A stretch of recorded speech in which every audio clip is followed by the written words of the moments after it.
Bienvenidos todos a este workshop que vamos a preparar hoy desde Sectur. Me gustaría daros la bienvenida también a los que estáis viendo el workshop por streaming. Vamos a empezar sin entretenernos demasiado y vamos a entrar un poquito en materia. Bien, voy a empezar hablando un poco de Sectur. Voy a intentar ser bastante rápido, no me voy a digamos, demorar demasiado en toda la parte de autobombo. Muchos de vosotros ya nos conocéis. Somos una empresa al final que nos dedicamos a hacer desarrollo a medida, consultoría estratégica para apoyar a empresas que tanto que quieran crecer en el mundo digital como que necesiten pasar a otro nivel, o empresas que necesiten simplemente un equipo de desarrollo que les ayude a llevar a cabo algún proyecto. Intervenimos en las fases de desarrollo, sobre todo en fases de escalabilidad y crecimiento de empresas y, bueno, somos muy buenos, como ponen todas las presentaciones de todas las empresas de desarrollo. Tenemos un stack bastante amplio. Ahora esta diapositiva está ya un poco desactualizada. Somos más de 60 personas trabajando ya en Sectur y trabajamos en bastantes sitios con un perfil de cliente también bastante interesante. Vamos a empezar a hablar de inteligencia artificial, que es para lo que estamos aquí hoy. Bien, ¿por qué queremos usar IA generativa? Venimos desde los últimos 2-3 años, prácticamente no se habla de otra cosa que de inteligencia artificial, de IA generativa.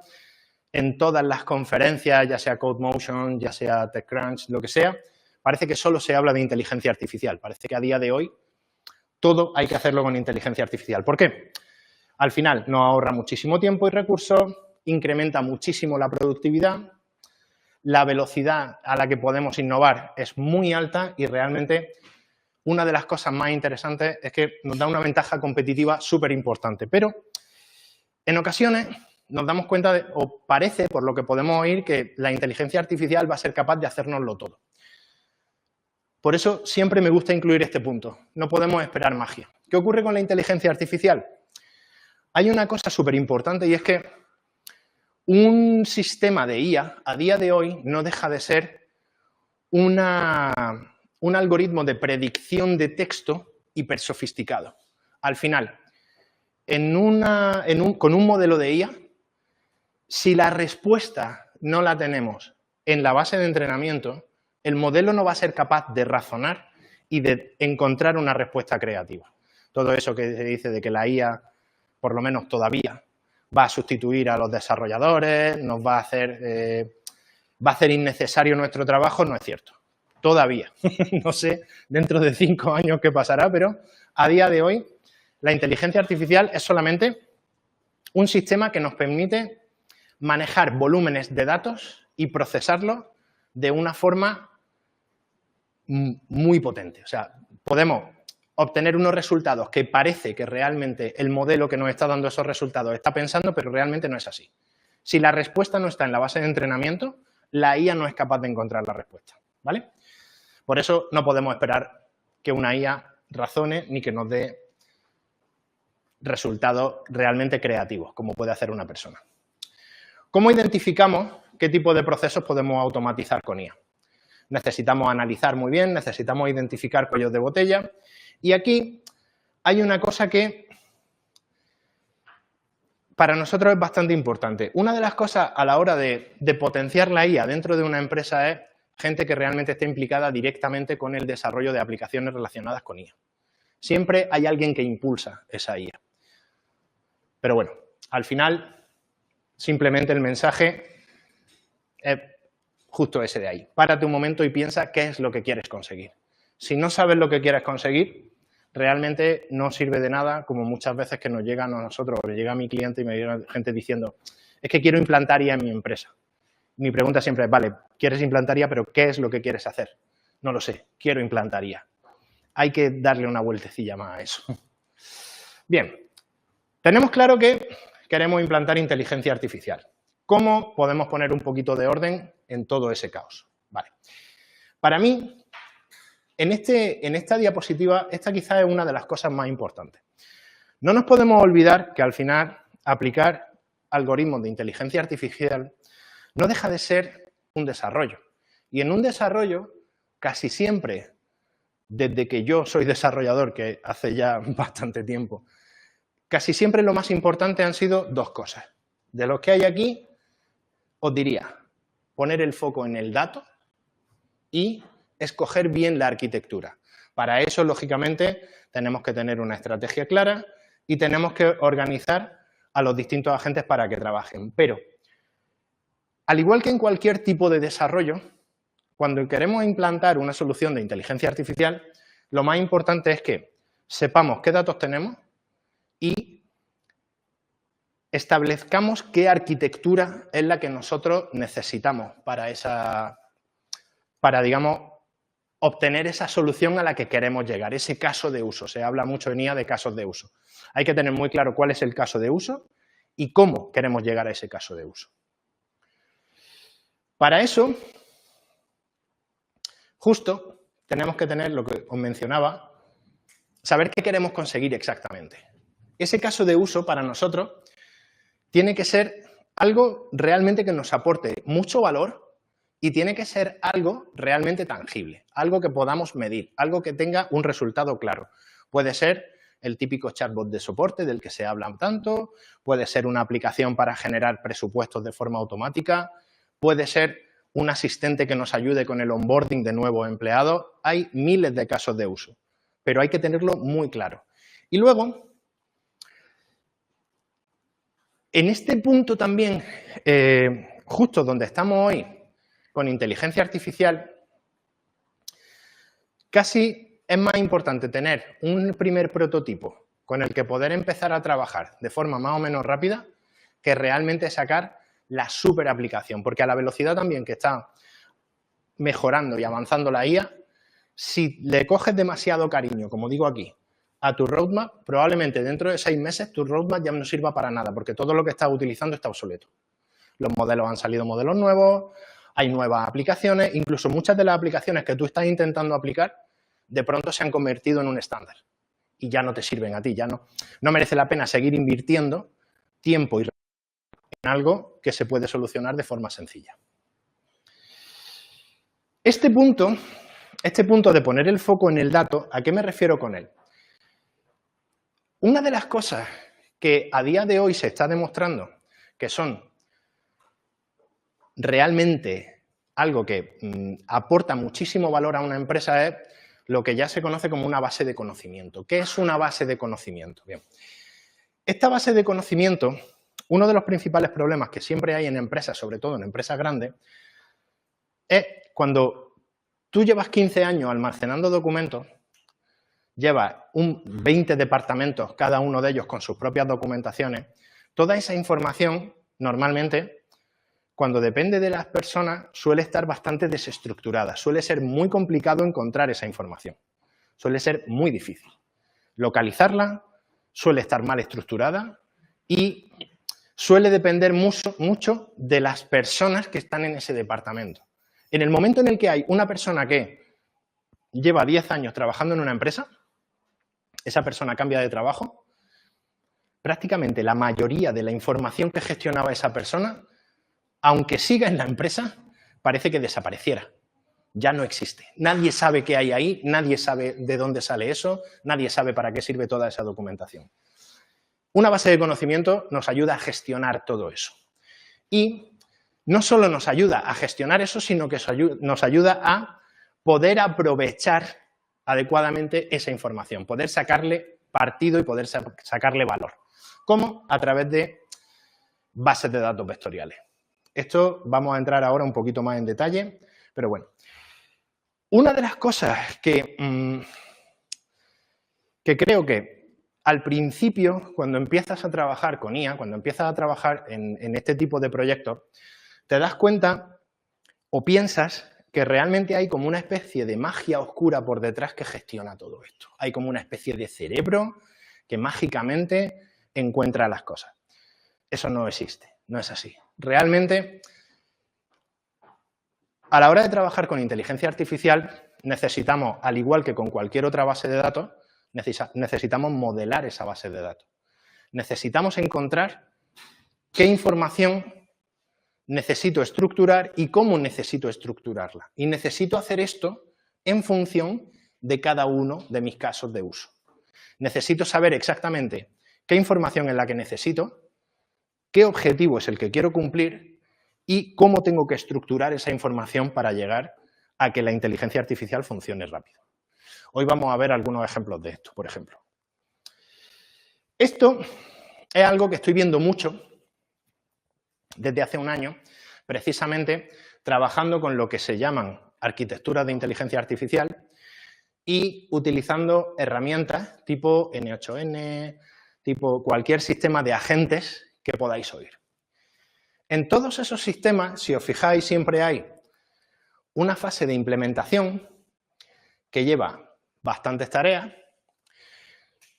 y que además involucra varios agentes distintos y varios sistemas distintos, varias herramientas distintas, normalmente todas ellas herramientas de terceros.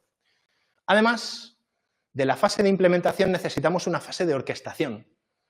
Al estar trabajando con múltiples agentes, de múltiples proveedores, de múltiples herramientas, de alguna manera necesitamos orquestar todas esas herramientas y todos esos agentes.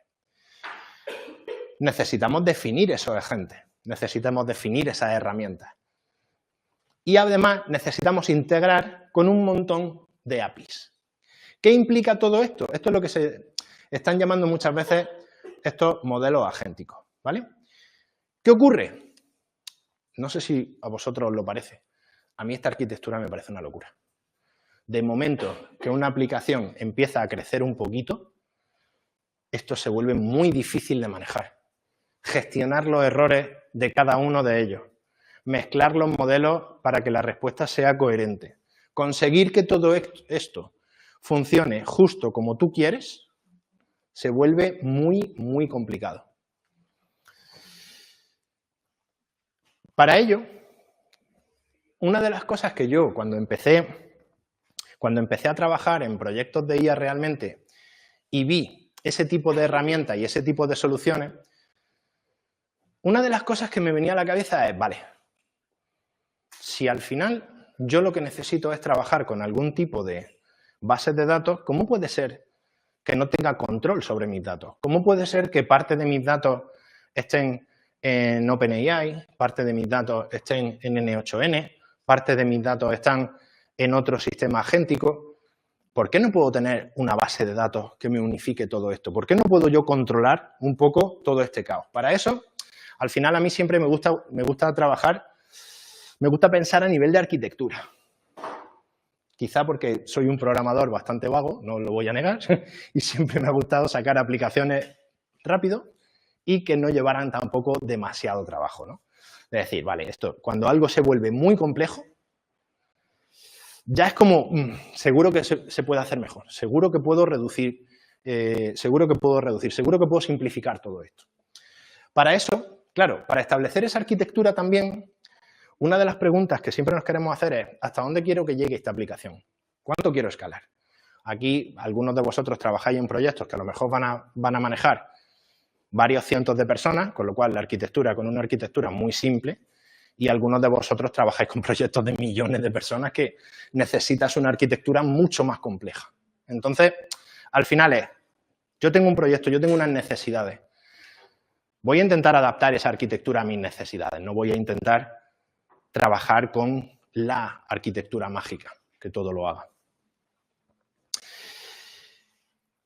Como os decía, en proyectos chiquititos a lo mejor simplemente con un wrapper de un LLM, simplemente utilizando el API de OpenAI, simplemente tirando contra ese API yo ya puedo tener una inteligencia artificial trabajando. O puedo necesitar instaurar una arquitectura especializada. Hoy lo que vamos a ver sobre todo son arquitecturas especializadas de IA. No sé si habéis oído hablar de estas dos arquitecturas, arquitectura CAG y arquitectura RAG, ¿vale? Son dos arquitecturas muy comunes. Hay pequeñas diferencias entre ambas. En principio, vamos a ver la arquitectura CAG. La arquitectura CAG no deja de ser un wrapper de un LLM en el que directamente no tengo persistencia y estoy tirando contra un par de modelos a través de un API de comunicación y tal. ¿En qué consiste? A ver, vamos a explicar un poquito más en detalle. Al final, siempre, en este tipo de arquitecturas de IA tenemos como dos capas bien diferenciadas. Una capa es la capa de la aplicación, donde el usuario interactúa. Normalmente estamos muy acostumbrados a interfaces de chat conversacionales, ¿vale? Y suele haber luego una capa de datos. Bien, en este caso, nuestra capa de datos pueden ser un SharePoint con documentos, una unidad de Google Drive o una carpeta dentro de nuestro ordenador. En esa carpeta, o en ese repositorio de documentos, nosotros tenemos la información que para nuestra empresa o para nuestro caso de uso es importante. Bien, esa documentación normalmente a través de un sistema de chunking, que para los que no lo sepáis es un sistema de troceado de esos documentos, simplemente se coge un documento, se descompone en trozos y esos trozos per se tienen cierto sentido y además están relacionados entre ellos.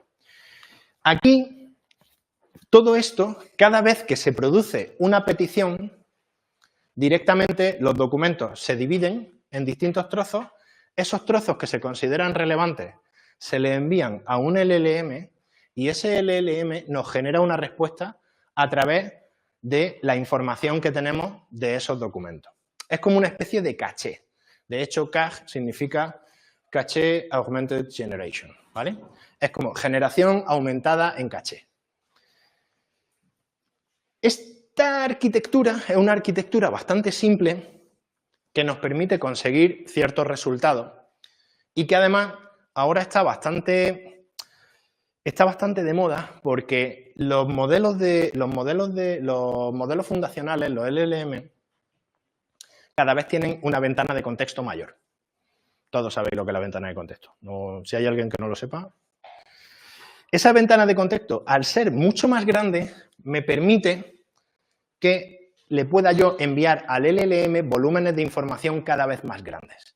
Cuando yo al LLM le envío esos volúmenes de información tan grandes, al final lo que consigo es una respuesta sin necesidad de estar almacenando todos esos datos dentro de una base de datos, lo que me simplifica muchísimo la arquitectura, ¿vale? En casos pequeños prototipos, esto puede funcionar bastante bien, pero también tiene sus inconvenientes. El principal, no tenemos persistencia de los datos y no tenemos, sobre todo, un histórico de conversación que me permita seguir el hilo de la conversación. Cada vez que yo hago una pregunta distinta, me resulta muy complicado generar una conversación compleja con el LLM. Y aparte, hay otro coste importante, hay otra cuestión importante aquí que es el coste es bastante mayor, el coste de mantenimiento. ¿Por qué? Casi todos los LLM funcionan por precio por token. Al final, si nosotros estamos enviando en cada petición un volumen de información muy grande, eso al final se traduce en que estamos enviando muchos tokens. Y al enviar esos muchos tokens, el coste me sube bastante. Tiene sus ventajas, tiene sus desventajas. En algunos casos puede ser interesante usarla. Vale. Aquí tenemos a la estrella de hoy, la arquitectura RAG. RAG, para los que no lo sepáis, es Retrieved Augmented Generation, y ese Retrieved Augmented Generation tiene varias capas. Igual, tenemos nuestra capa de aplicación y nuestra capa de datos. La principal ventaja y una de las cosas por lo que yo empecé a investigar mucho y a trabajar mucho con RAG es precisamente porque me permite mantener mi capa de datos totalmente aislada de la capa de aplicación. Esto, aunque parezca algo muy obvio y algo muy simple, es lo que te permite, es una de las principales cosas que te permite montar un proyecto en producción. Uno de los principales problemas o una de las principales situaciones con las que nos hemos encontrado al afrontar un proyecto de IA es cuando te llega un cliente y me dice, vale, Antonio, yo necesito montar todo esto, pero yo le estoy pasando a la IA contratos que tengo con mis clientes. Yo le estoy pasando a la IA información core de mi negocio.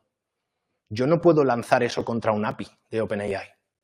No puedo tirarle un contrato de un cliente a una herramienta de terceros tipo N8N. Yo necesito que esos datos queden privados dentro de mis servidores, igual que los tengo en cualquier base de datos. Solo eso ya es una ventaja bestial que tiene este tipo de arquitectura. Precisamente el poder mantener toda la capa de datos totalmente cerrada y totalmente privada. A partir de ahí, a través incluso de una API de comunicación, estamos incluso cerrando mucho más el acceso que puede tener distintos usuarios a esos datos. Ya no todo el mundo puede acceder. Incluso veis que aquí hay un par de LLM, uno dentro de la capa de datos y otro en la capa de aplicación.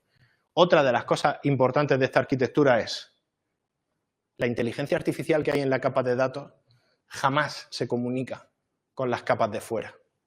Permanecen totalmente privadas. Vamos a entrar más en detalle en todo esto. Aquí, bueno, un poco lo que ya os estaba explicando. ¿Qué es lo que nos aporta realmente una arquitectura RAG?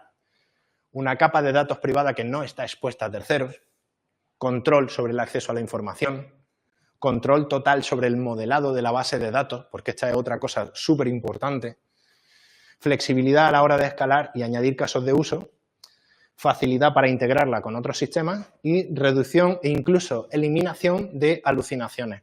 Todos habéis oído lo que alucinan los modelos. No es un bug, es una feature.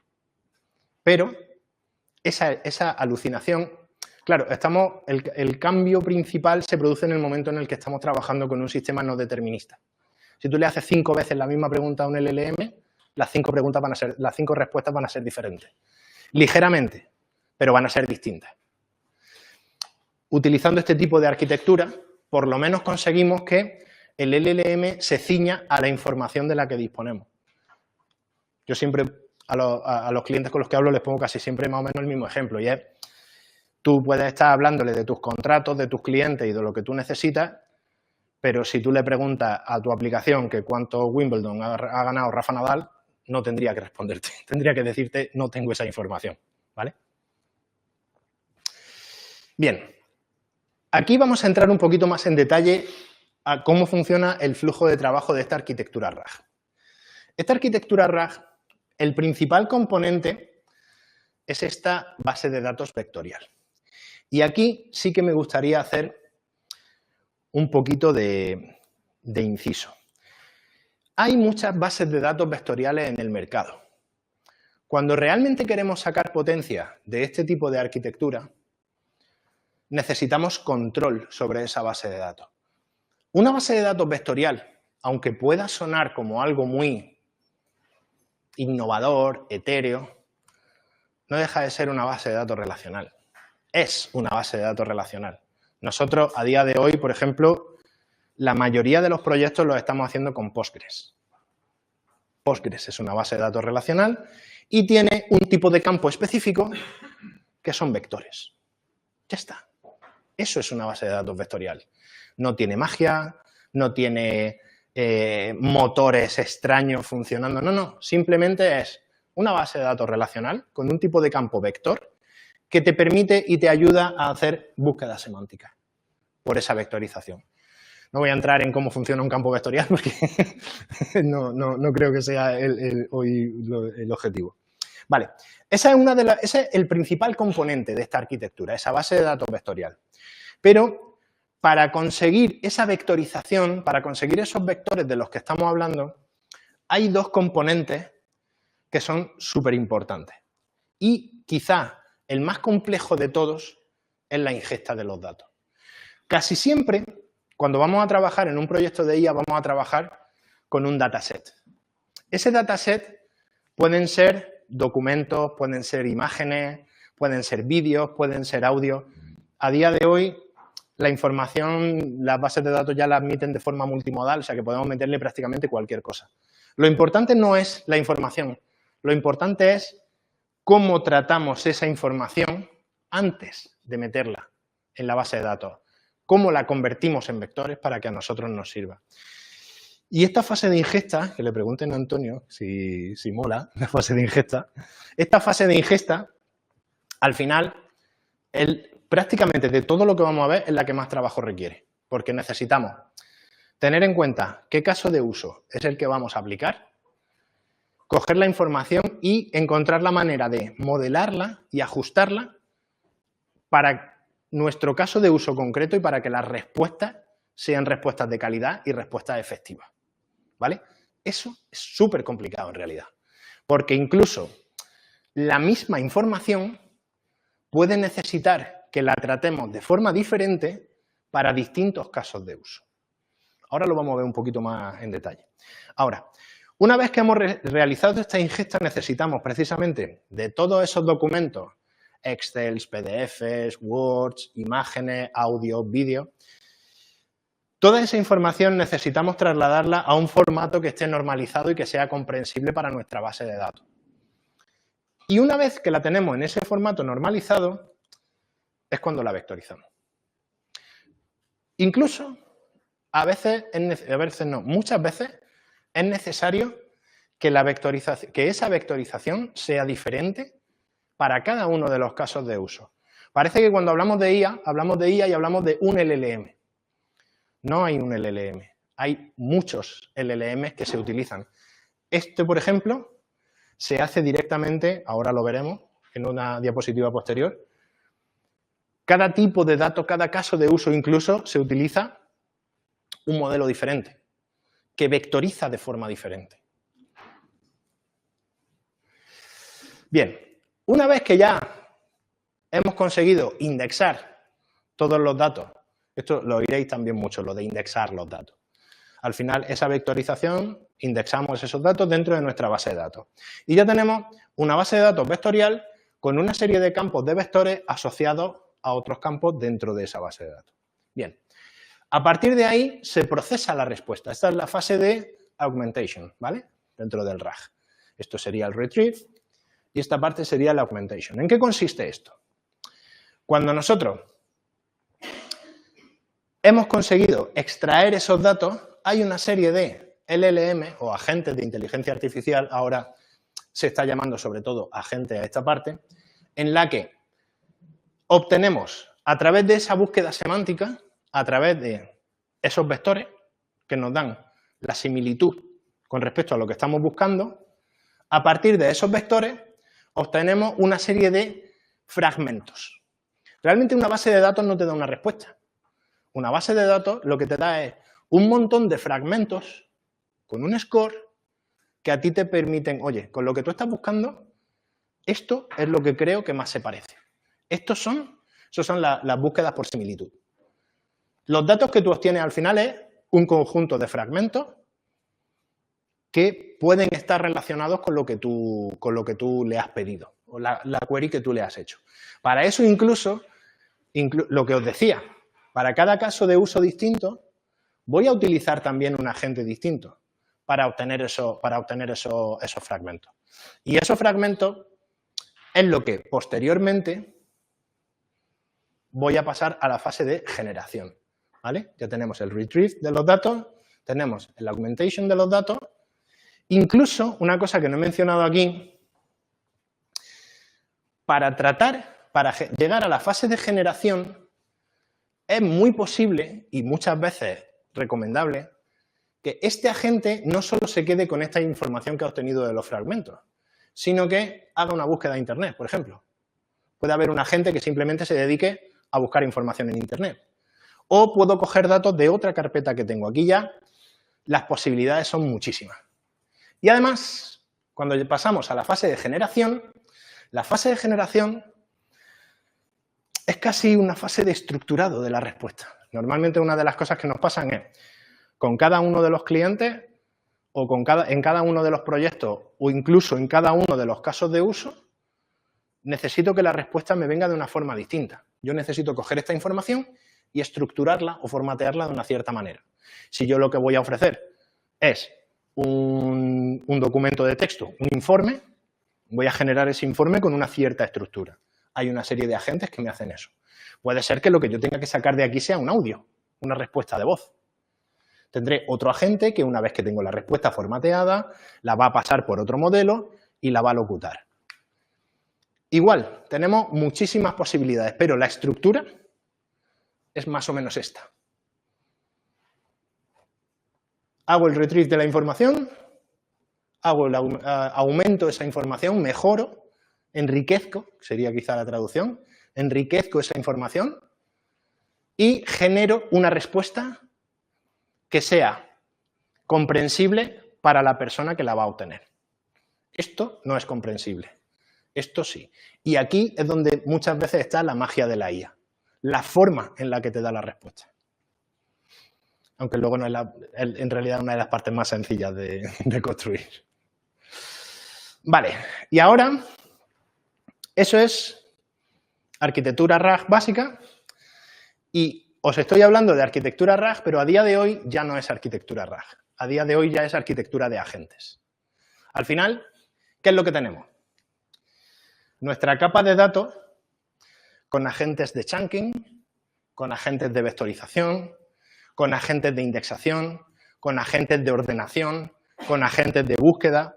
Aquí realmente podemos meter muchos agentes, cada uno de ellos con una función determinada, incluso comunicándose entre ellos, actuando como triggers directamente.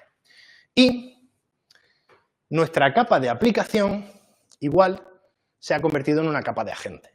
Ya no es una capa de retrieve ni de generation.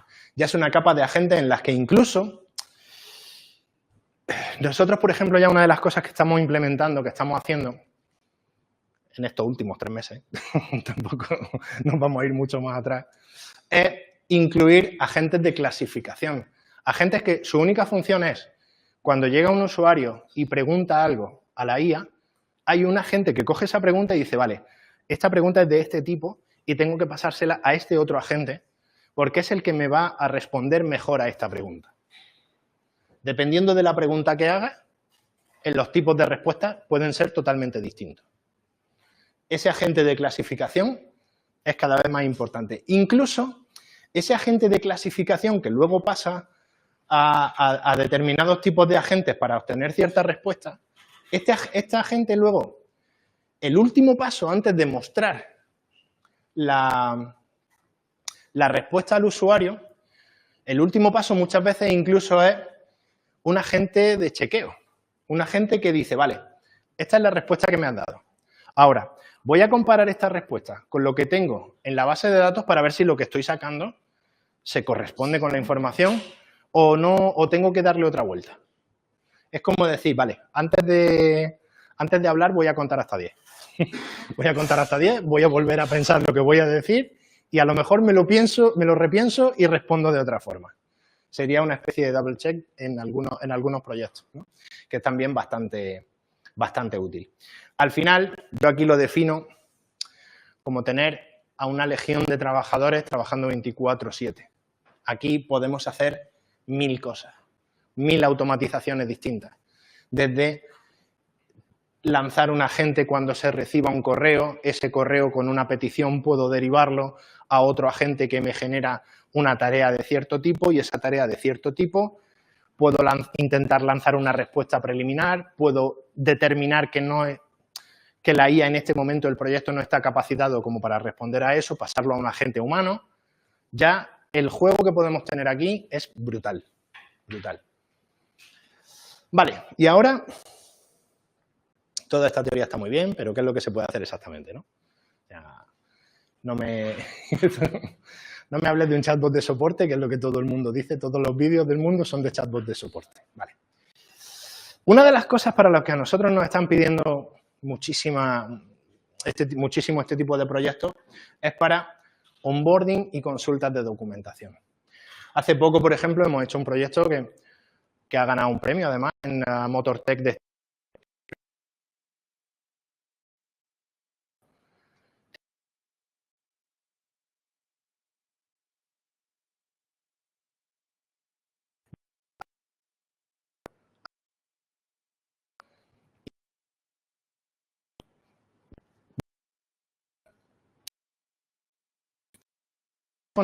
esto quien lo sabe es fulanito, fulanito hoy está de vacaciones, hoy no puedo, bueno, me tengo que ir, vuelvo mañana.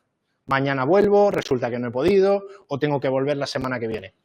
Al final, nosotros le hemos diseñado un sistema en el que simplemente llega el operario a resolver el problema que haya en el túnel de lavado, pone el modelo de túnel o el modelo de piezas que se ha roto y automáticamente empieza a preguntarle al sistema, oye, este túnel tal, ¿dónde están las piezas? ¿Cuántas piezas tenemos en stock? ¿Esto se puede arreglar? ¿Cuándo tardaría en llegar? ¿Cómo tengo que hacer? O simplemente el listado de, en este túnel tengo que hacer el mantenimiento. ¿Cuáles son los puntos de mantenimiento que marca el manual? Cosas tan simples como esas que al final solucionan muchos problemas a las distintas empresas que ya lo están haciendo. Otra de las cosas que estamos haciendo es gestión integral de recursos humanos. Claro, y esto es algo que seguro que va a pasar a todos. Normalmente, tú recibes currículum todos los días, que ignoras sistemáticamente hasta que necesitas a alguien. Luego, cuando necesitas a alguien, sigues ignorando esos currículum y te vas a LinkedIn y abres una posición. Y solamente consideras a la gente que se te ha inscrito. A lo mejor tú ya tienes el currículum de la persona, pero vete tú a saber dónde está ese currículum que me llegó hace 3 meses. Para empezar, es que directamente borré el correo, ¿no? Entonces, claro, por una parte, una de las cosas a las que ayuda es a estructurar muy bien la generación de job descriptions. Otra de las cosas, precisamente esto que estoy mencionando, buscar entre los currículum que ya tenemos dentro de la empresa para hacer 5 llamadas, por ejemplo. Y comparación también de los currículums que recibo con respecto a la job description, al score dependiendo del tipo de job description o al fit cultural incluso dentro de la empresa. Todo esto son cuestiones que más o menos son subjetivas, pero que, como la IA es capaz de analizar un volumen tan grande de datos, nos puede dar respuestas que pueden ser bastante válidas. Luego ya me encargaré yo de hablar con ellos en esta última fase y ver si realmente es el candidato. No voy a dejar que lo contrate una IA. Pero ya puedo tener 4 o 5 candidatos que lo que antes a lo mejor es un proceso que me podía tardar 4 semanas, en una semana me lo puedo quitar de en medio. Normalmente la IA lo que consigue no es tanto solucionarnos el problema como permitirnos que lo solucionemos más rápido. Sencillamente. No hace el trabajo por nosotros. Nos ayuda a que tardemos un 25% del tiempo que tardábamos en hacerlo. Generación automática de documentos. Una de las cosas en las que más estamos trabajando y más nos están pidiendo las empresas son generación automática de presupuestos, por ejemplo. Normalmente, esto se ha colado, esto está mal. Aquí hay algo que no he cambiado la diapositiva, ¿vale? Se ha quedado así. Vale, ¿qué es lo que estamos haciendo? En estas calculadoras de presupuestos, ¿qué pasa? Una empresa normalmente, todos los presupuestos se suelen parecer bastante.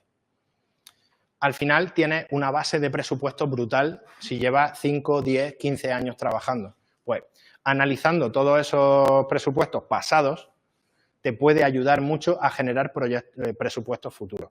No estoy hablando, por ejemplo, de generar estimaciones de desarrollo. No os lo aconsejo. Cada vez que le preguntes te va a dar un resultado totalmente distinto. Yo no me fío de las estimaciones de desarrollo de una IA, ¿vale? Pero sí me fío de decirle, si yo tengo que construir un login en Angular, dime cuáles son las principales tareas que voy a tener que hacer. Y va a sacar muchas más tareas de las que a mí se me ocurren. No sé si os habrá pasado a vosotros, si estáis haciendo desarrollo con IA, le dices, genérame el plan de testing para estos componentes y te saca un plan de testing que dice, no, reduce eso. Esos son demasiados tests, no voy a hacer tantos. Y luego, esto ya no es tanto una cuestión de modelos una cuestión de bases de conocimiento, sino una cuestión de fine-tuning de modelos. Este caso es quizá un poquito más complejo, pero ya sí se está utilizando bastante. Utilizar la IA para poder hacer predicciones, ¿vale? Y con predicciones no me refiero a que la IA adivine cuál va a ser la predicción. Me refiero a que tengo que tener un set de datos muy claro y muy definido para poder realizar esas predicciones.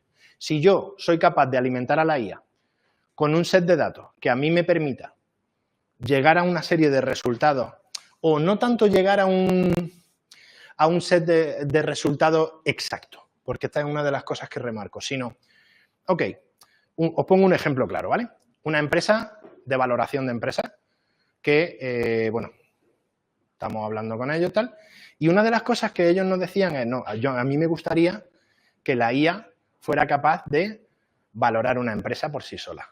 Y una de las cosas que le dijimos es, claro, en ese caso de uso quizá el nivel de precisión con el que tú ya estás trabajando a día de hoy no te lo va a dar una IA. Para tu caso de uso concreto, una variación de un 5% arriba a un 5% abajo pueden ser bastantes millones de euros. No es algo que tú te puedas permitir. Y un 5% de diferencia arriba o abajo para una IA es exactitud extrema. Claro, ¿cómo sí nos puede ayudar? Planteando distintos escenarios. Por ejemplo, si yo quiero realizar una valoración o una predicción de las ventas que voy a tener en el siguiente Q, basándome en los crecimientos que he tenido y el volumen de ventas de los últimos 5 años, la IA va a ser capaz de predecirme ciertos escenarios. Me voy a ir a un escenario optimista, que podría ser tal, me voy a ir a un escenario más o menos realista, que si todo sigue como está, será más o menos un nivel tal, y a un escenario pesimista en el que pase algo malo y no sea capaz de desarrollar. Entonces, aquí tenemos que tener mucho cuidado, sobre todo, con la precisión que vamos a necesitar en esa predicción. Pero, aún así, podemos generar una serie de escenarios que pueden ser bastante interesantes, ¿vale? Mensajes de engagement personalizados por correo electrónico, vale, bien. Vamos a ver un poco lo que a vosotros creo que os interesa más. Vale, esto se ha hecho ya. Vamos a empezar con una demo que os hemos preparado, porque también después quiero que empecéis a hablar vosotros, ¿eh? Que no, nadie me está interrumpiendo en ningún momento y eso no me gusta.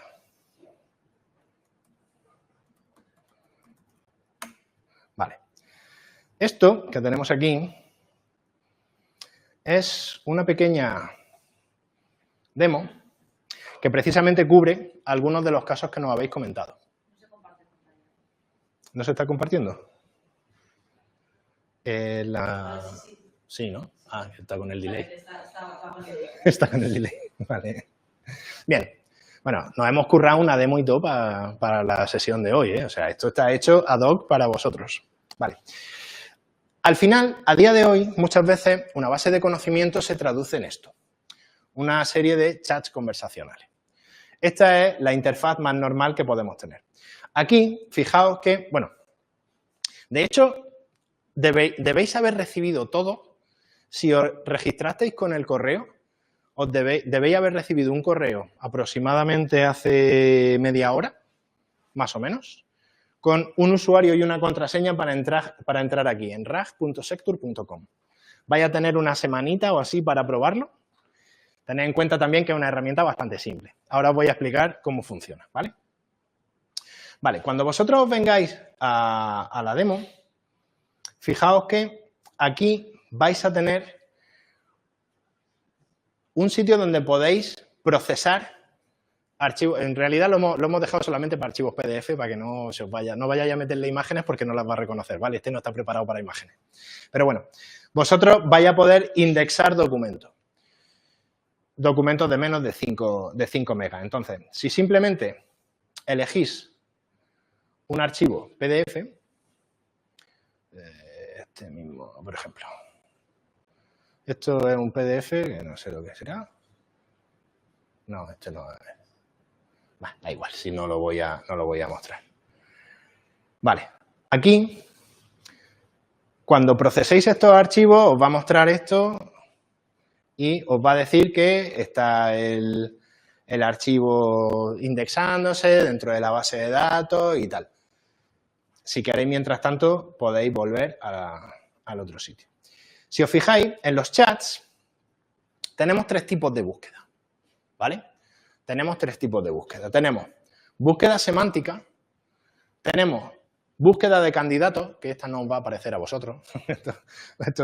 Nosotros hemos indexado una serie de datos sintéticos para hacer ahora también algunas pruebas, precisamente mostrando el caso de uso de indexar un volumen muy alto de currículums, creo que hemos indexado como 200, 300 currículums, y dentro de esos 200, 300 currículums vamos a ir preguntando, vamos a ir buscando gente, vamos a ver qué es lo que necesitamos. La búsqueda semántica es la que responde a los PDF. Cuando tú subas información, imaginad que tenéis 5 PDFs con ciertos manuales de procedimiento dentro de vuestra empresa. Os animo a que subáis esos 5 PDFs y luego, directamente en el chat, empecéis a preguntar acerca de información que existe en esos PDF. Incluso tenemos el Web Search. El Web Search, digamos, es, si queremos hacer una consulta general, algo que no está dentro de nuestra base de conocimiento, pero queremos que la IA nos dé una respuesta, podemos utilizar ese Web Search, ¿vale? Vamos a empezar, a ver si se han indexado ya los documentos.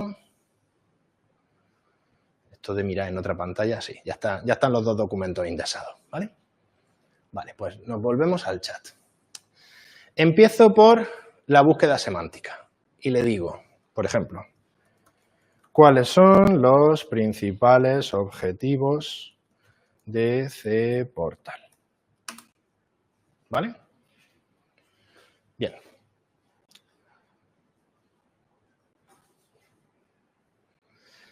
Normalmente se va a tirar un ratito pensando y me va a dar una respuesta relacionada con alguno de los documentos que yo le he indexado.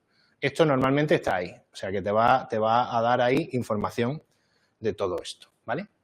Esto lo voy a quitar para no entretenernos aquí demasiado y vamos a ir sobre todo con nuestra búsqueda de candidatos, ¿vale?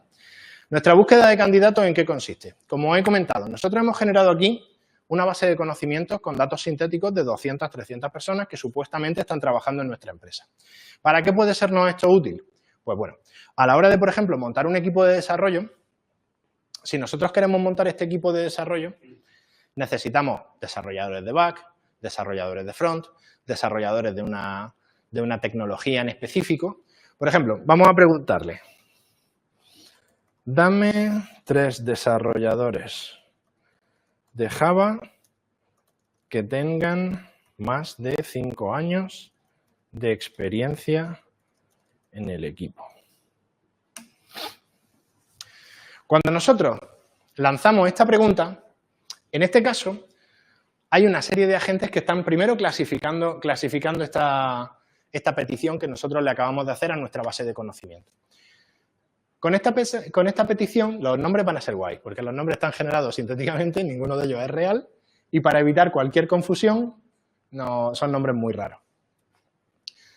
Por lo menos si no son del siglo II antes de Cristo. ¿Vale? Entonces, aquí tenemos, dentro de nuestra base de conocimiento, tenemos 3 desarrolladores de Java con más de 5 años de experiencia en el equipo. Galo Serrapiñol, Asdrúbal del Ríos, Jordan Cabrera San Miguel. Y si necesitan más información acerca de alguno de ellos, a veces los modelos son un poco... Y le digo, solo me has dado 3. ¿Tenemos más programadores de Java en la base de datos? De hecho, creo que de Java no tenemos, porque ninguno de ellos, seguro que no hemos metido desarrolladores de Java, porque ninguno de ellos tiene dentro de las habilidades, no tiene Java. O sea que seguramente tendremos de Python, tendremos de Next.js, pero de Java parece ser que no. Kotlin, claro, ese tipo de... Sí, no, o sea, al final lo que hace, si no encuentra los mejores... Esto se supone que son los mejores resultados que te encuentra en la base de datos. No son exactamente todos, ya luego tú evalúas. Sí, tenemos más programadores de Java en base de datos. Aquí tienes 5. O sea, mira, ahora sí me está sacando de Java. A veces patina un poco, ¿vale? Es una pequeña... aquí nos ha dejado un poco mal el modelo, pero bueno, al final sí que nos ha encontrado a 5 programadores de Java. Pero bueno, al final, ¿qué es lo que ocurre? Nosotros cuando le hacemos este tipo de preguntas al modelo, vamos a preguntarle otro tipo. Nos da también mucha variación en cuanto a los formatos que podemos presentar. Por ejemplo, otra de las cosas que podemos hacer con nuestra base de conocimiento es búscame 2 desarrolladores de React y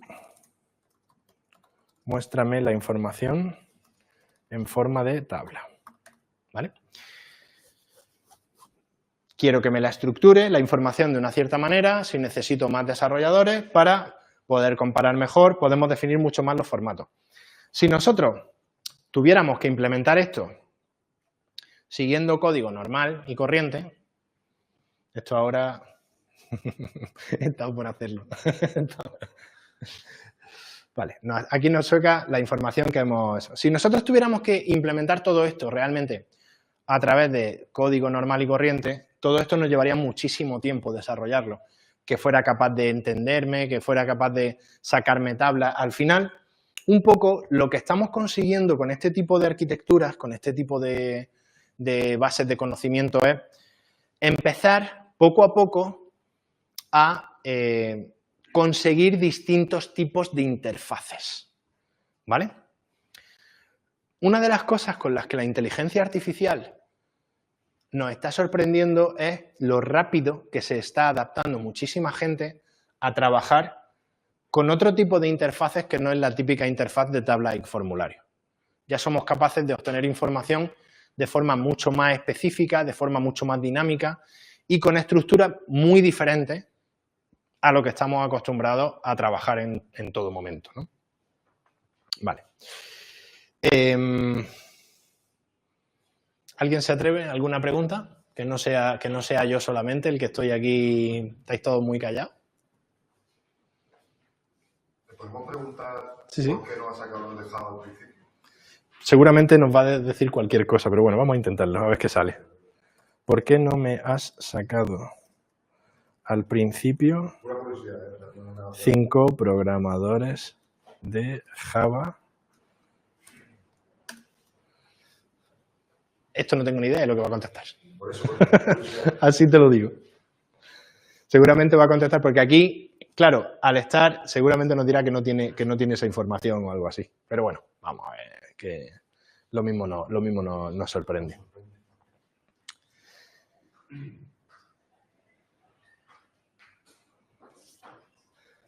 Nos dice que ahora sí que nos da 5 programas. Nos ha ignorado, se ha hecho un poco el loco y me ha dicho, sí, aquí tienes 5 programadores de Java. Y ahora sí que lo está incluyendo. Incluso ahora nos está metiendo iconos. Como le hemos regañado, ahora nos está poniendo iconos para que nos calmemos. Pero bueno. Al final, a ver, este tipo de... A ver, esto es una demo que hemos hecho en una semana. O sea, está muy, muy rápido. Pero bueno, al final hay muchas cosas. Claro, aquí, ¿qué pasa? Es lo que os comentaba al principio. Realmente tenemos que trabajar muy bien cada caso de uso cuando queremos trabajar con inteligencia artificial. Realmente hay muchas cosas que necesitamos tener en cuenta de cómo queremos que se muestren las respuestas, qué tipo de información, cómo lo vamos a usar dentro de la empresa. Entonces, esa información suele ser información muy crítica a la hora de obtener esas respuestas de calidad. Yo ya os digo, yo os sugiero que subáis unos cuantos documentos a la plataforma, le hagáis unas cuantas preguntas para ver cómo responde, cómo no responde y tened en cuenta que este puede ser el caso más básico que veáis, el caso que menos tiempo realmente lleva de ejecución y que no está estudiado tampoco para lo que vosotros querríais utilizarlo. Normalmente es algo que puede ser mucho más potente. Vamos, pregunta.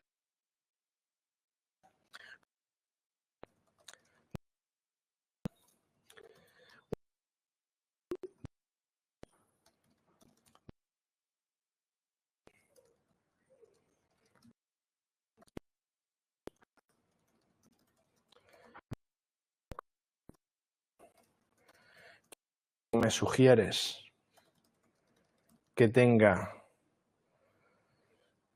más de 7 años, por ejemplo, de experiencia?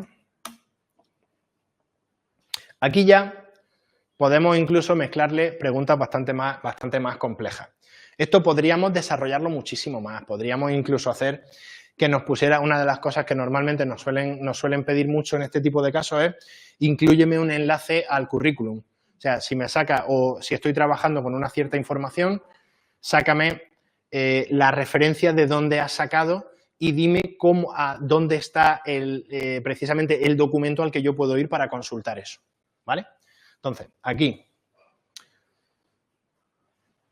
nos saca 2 desarrolladores de Angular con más de 7 años y para los desarrolladores de backend con Python necesitaría realizar una búsqueda adicional. Si necesitas que busque candidatos para backend, dámelo a saber. Sí.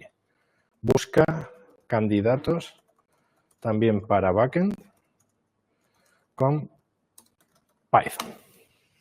Esto muchas veces lo limitamos para reducir el número de requests y el número de tokens, ¿vale? Le decimos, de hecho, una de las cosas que nosotros sí que solemos implementar también cuando hacemos este tipo de búsquedas vectoriales es que las búsquedas sean secuenciales, para que te vaya preguntando cosas conforme tú vas,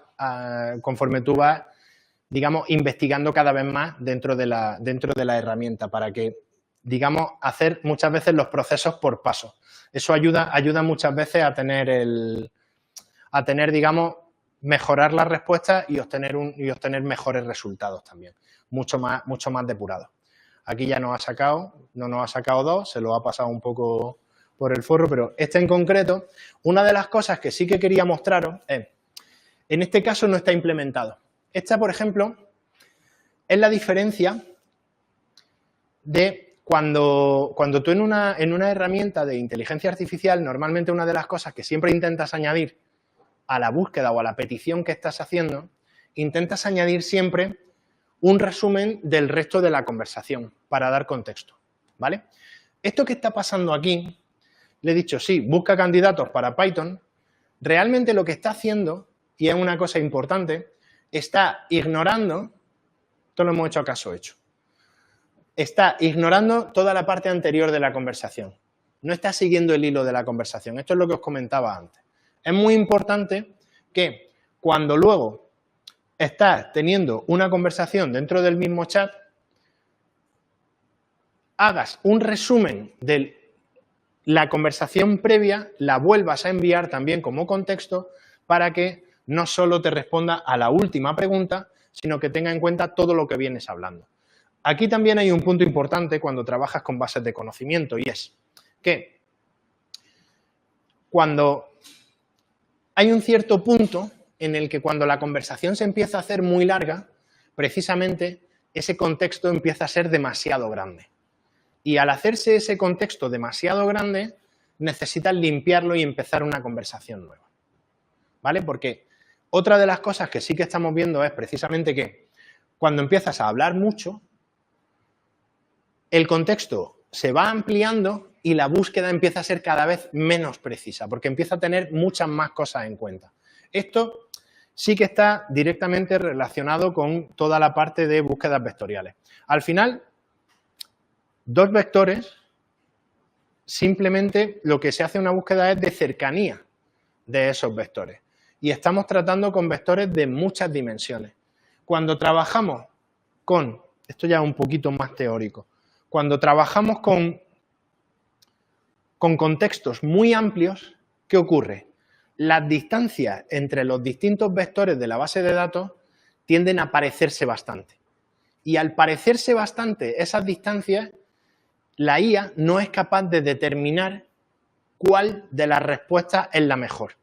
Es como que de pronto, con contextos muy grandes, todas las respuestas empiezan a ser buenas. De pronto todo empieza a ser bueno o todo empieza a ser malo y se lía bastante. Entonces, otra cosa importante, esto es algo que seguramente habréis notado si habéis trabajado bastante con ChatGPT, que es que hay un momento en el que tienes que cortar la conversación y abrir otro chat nuevo porque de pronto, cuando lleva un rato, te empieza a contestar cualquier cosa. Las respuestas empiezan a perder muchísima precisión. Abres otro chat, empiezas a hablar de nuevo y las respuestas funcionan muchísimo mejor. Pues eso es un efecto precisamente de contextos muy grandes, ¿vale?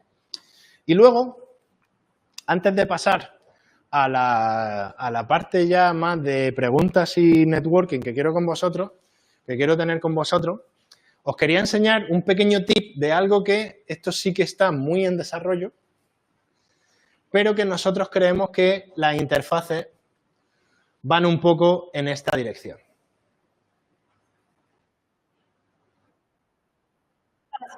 Un momento, ahora. Me la voy a llevar al principio.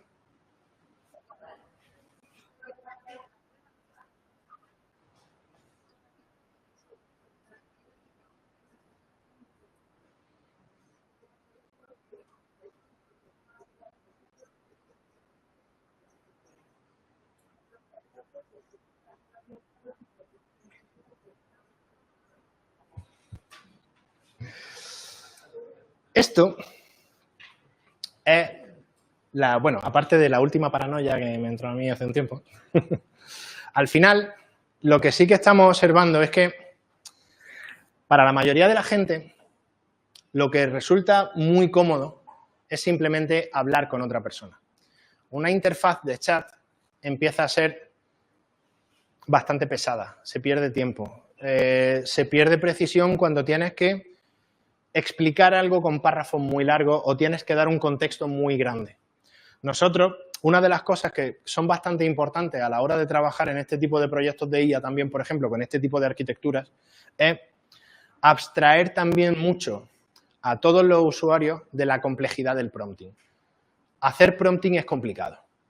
Hacer prompting requiere de muchísima práctica. Y al final, la gente lo que quiere es explicar en muy poquitas palabras, al final todos tendemos a escribir muy poquito y pedir realmente qué es lo que necesitamos, pero si damos esos contextos muy pequeños, la IA no nos va a dar respuestas de calidad. Entonces, cuando trabajamos con este tipo de arquitectura, la complejidad del prompting tiene que ser una capa intermedia, o al menos nosotros lo entendemos así, debe ser una capa intermedia entre lo que está pidiendo el usuario y lo que el usuario necesita. Necesita que, claro y conciso, decir qué es lo que quiere y tú te encargas de encontrar la manera de darle una respuesta de calidad. Este tipo de interfaces, seguramente ya las estáis viendo algunos de vosotros, este tipo de interfaces son muy cómodas para la gente. Esto no deja de ser un Alexa con una cara o un Siri con una cara, ¿vale? Al final, como mejor nos comunicamos los humanos es hablando. Y lo que sí que estamos viendo ya, porque cuando llegamos a un proyecto en la que, obviamente, la fase 1 es siempre un chat conversacional, cuando ya tienes un chat conversacional y ese chat conversacional ya está funcionando, el siguiente paso siempre es el mismo. ¿Le puedes poner voz? ¿Puedes hacerlo para que yo desde el móvil simplemente le hable y él me conteste a los cascos que normalmente los llevo puestos por la calle? Ya sea para generar un correo electrónico, ya sea para agendar una cita, ya sea para consultar si, yo qué sé, el contrato que tengo me cubre cualquier cosa o el seguro me cubre este tipo de incidente que he podido tener, cualquier cosa. Es mucho más cómodo simplemente, igual que agarramos el WhatsApp para enviar un audio, pues agarro mi aplicación y le hago una pregunta de voz. Eso es lo más cómodo. Incluso muchas empresas, esto ya lo he comentado con algunos de vosotros, al final lo que quieren es llegar a un punto en el que yo necesito comunicar, necesito que mis usuarios se comuniquen conmigo y se comuniquen a través de una interfaz en la que mi usuario se sienta cómodo.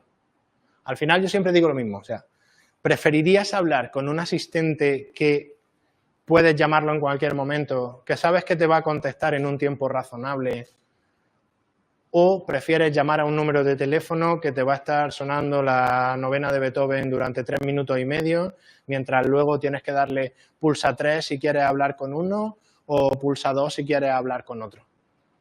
Y al final, después de 5 minutos a la espera, escuchando música de ascensor, se cuelga y tienes que volver a llamar. Al final, lo que nosotros estamos observando es que las interfaces de usuario están tendiendo hacia aquí. Bueno, hacia aquí exactamente no tan cyberpunk, pero al final la gente quiere hablar con gente o tener la sensación de que está hablando con alguien. Y alguien que realmente le solucione sus problemas del día a día. Así que nosotros ya, por ejemplo, estamos yendo en esta dirección. Y a partir de aquí me gustaría que vosotros también fuerais participando y no sé si tenéis dudas, inquietudes, no sé si realmente alguno de vosotros... ¿Sí, Gustavo? Por lo menos el tema para la protección contra ataques de texto Ajá. He estado investigando un poco y he visto lo que llamamos de guardrails, que son como de LLM más pequeños Sí. para aprovecharlo. ¿Qué recomendación tienes? O sea, ¿has intentado hacer una implementación para ver cómo opera eso o qué ventajas y desventajas te da al momento de al sistema si le da un poquito de latencia o algo así? ¿Latencia en qué sentido? Latencia que tarda mucho más de lo esperado la respuesta. O sea, Sí. los LLM tardan un rato. Sí. Aquí se está usando una API interna que depende de la carga Claro. que tenga el proveedor.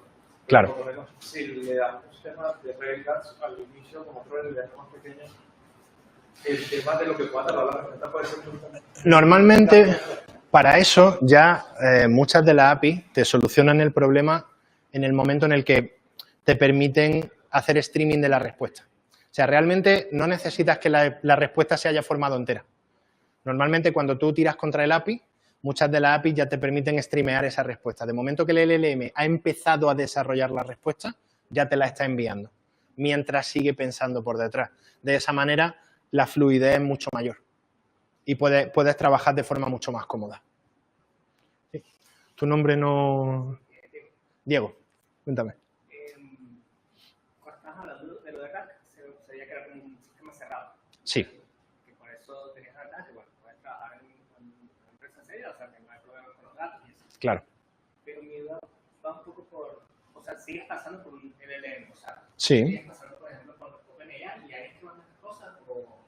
No. Normalmente depende de la fase en la que estés. Normalmente cuando tú tiras de un LLM externo es solamente en las últimas fases en las que ya no hay información crítica que puedas mostrar. En esos casos, tú cuando ya tienes todo el chunking de la respuesta, el último LLM que tú tiras contra un API solamente tiene ciertos fragmentos de información con más o menos la respuesta formada. De forma que esa información es información que tú de todos modos ya vas a lanzar, ya vas a compartir después. Lo que no te va a acceder nunca es a los datos concretos de, por ejemplo, imagínate que estás consultando información de un seguro confidencial o información legal de un contrato. No te va a lanzar los datos del contrato, sino te va a decir a lo mejor las partidas del contrato a las que te puede acoger. Entonces, solamente esa información en la que sale es la que se estructura y luego se lanza al usuario. Aparte, también, si quieres cubrir también un sistema de seguridad más fuerte, en esta capa, estos agentes no significa, o sea, tú también puedes desplegar modelos en local. No solo puedes, obviamente estos sí que tienen mucho más cuidado porque aquí sí está la información confidencial. Pero tenemos clientes, por ejemplo, que una de sus máximas también es, no, yo no quiero tirar contra ningún API. Yo quiero que todo esté en mi CPD y dentro de mi CPD yo quiero que haya servidores con modelos desplegados en local. Y en el momento en el que el modelo está desplegado en uno de tus servidores, ahí ya sí que eso no sale a ningún sitio, porque tú al final lo tienes detrás de un VPC, lo tienes totalmente bloqueado para que nada salga de ahí, más allá de lo que sale al propio navegador. Que, claro, al final el nivel de seguridad que puedes conseguir es el mismo que con cualquier otra aplicación que tú tengas desplegada. Si tú tienes desplegada una base de datos y tienes una brecha de seguridad, van a poder acceder a la base de datos. Al final, con esta arquitectura, lo que tú consigues es precisamente tener toda la, digamos, el mismo nivel de seguridad que tú tendrías con cualquier otro tipo de aplicación. Es verdad que con modelos en local estás también bastante más limitado, hay muchos menos modelos que puedes conseguir en local y el coste también es mayor, porque al final necesitas tener máquinas bastante interesantes funcionando para que te funcionen a una velocidad aceptable. Bueno, ¿nos despedimos del streaming entonces? Vale. Bueno, a todos los que nos habéis acompañado por streaming, muchas gracias por acompañarnos a día de hoy y espero que os haya resultado útil. Nos vemos en el siguiente evento.